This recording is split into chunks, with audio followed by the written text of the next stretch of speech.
Lalo pang naramdaman ang pagtaas ng presyo ng bilihin matapos maitala ang pagtaas ng inflation sa 7.2% nitong Abril mula sa 4.1% noong Marso. Nagbabalik si Naomi Tiburcio.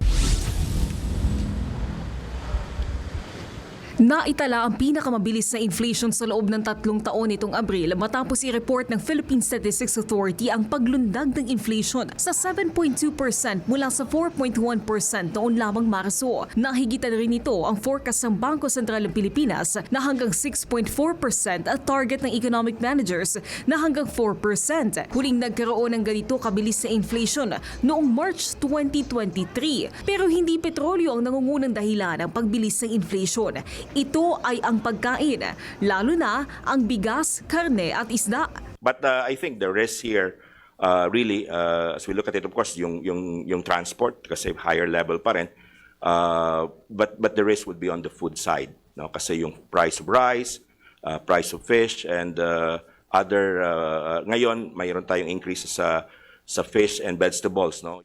Bukod sa pagkain at petrolyo, tumaas din ang inflation sa kuryente at LPG. Dahil naman sa mas mahal na bilihin, bumaba ang purchasing power ng mga Pinoy dahil sa mas matumal na pamimili. Peso-dollar exchange rate, humina yung presyo ng peso versus the dollar. So yung ating input naman, kasi itong ating mga diesel and gasoline, syempre price ito sa US dollar. So kaya nagkaroon siya ng impact doon sa presyo, which in turn nagkaroon naman ng impact sa direct sa ating inflation rate, and of course nagkaroon ng impact naman sa purchasing power of peso.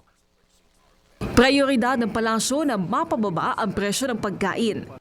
According to Secretary Churaura Jr., may mga produkto naman tayo na hindi dapat tumataas ang presyo dahil sapat ang supply. Ang iba nga po ay oversupply pa. Ang sabi po ng Pangulo ay dapat na bumaba ang presyo ng bigas. Isa po ito sa dahilan kung bakit tumataas po ang inflation rate natin.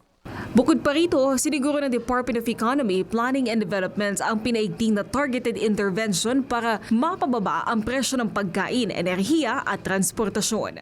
Ako si Naomi Tiburcio ng PRTV News, nagseserbisyo para sa Pilipino.